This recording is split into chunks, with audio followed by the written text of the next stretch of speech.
What is going on, guys? Welcome back. Some commentary for you. And I originally did not want to do a video on this because Rex Dixon is out of EA Sports.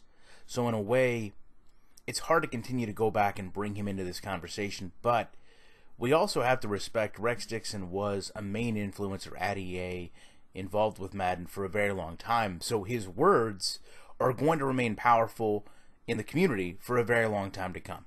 So with that said, Rex had responded to a tweet, which he since deleted, in fairness to him, that said, "It's not a fit, man. They rejected my fixed gameplay strategy because it wasn't marketable."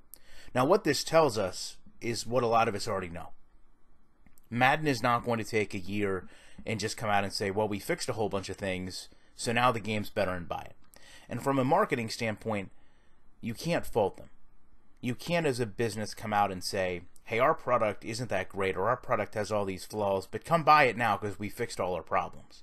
You know, they have to continue to market as if they are improving the game, putting features in like long shot or MUT, and I wish that direction could have been followed. And if you remember, a couple years ago, they led with long shot for a very long time and nothing else. And I feel like that would have been a perfect opportunity to mask everything else that they were putting in the game, focus simply on gameplay, let Longshot, let MUT be the driving factor of sales in this game off the shelf. And then behind that, fix the core gameplay issues. Setting that aside, the fact that Rex is openly admitting he had a strategy, he assessed the gameplay problems, he obviously approached EA with this prospect of what they needed to do, and they rejected it because they didn't see a marketability in it, tells us a lot of things more important than just Rex saying, this is what I tried to do, they said it wouldn't work, and let's kind of brainstorm some other ideas that could have got this passed. The time has come and went. You know, Rex is no longer there. But now, at least with this tweet, we have the most concrete evidence we've ever had that EA is, quite frankly, aware of all the faults in their game.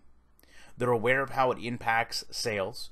They're aware of how it impacts the community. They're aware of the negative feedback it generates. And they were given an opportunity and a strategy to attempt to fix it.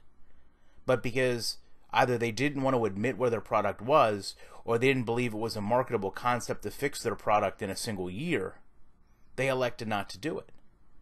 And naturally, I think we can all understand this would create a difference in opinion to where someone would ultimately want to leave the company. And maybe that's why Rex left. Maybe it's not. I know there's a lot of speculation. I know what's most important to me is that Rex has moved on. He seems to be very happy. He doesn't seem to have any issues or ill will with anyone at EA. And he's also oftentimes able to kind of show us a little bit behind the curtain as to the things maybe he couldn't have said when he was working there, but make a lot of sense now that he's not.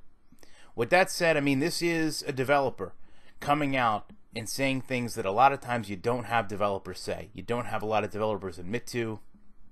So it is an interesting, noteworthy thing. I'd love to know your guys' opinions and thoughts on it. I appreciate you checking out. And you know that I'll be back very shortly with more commentary.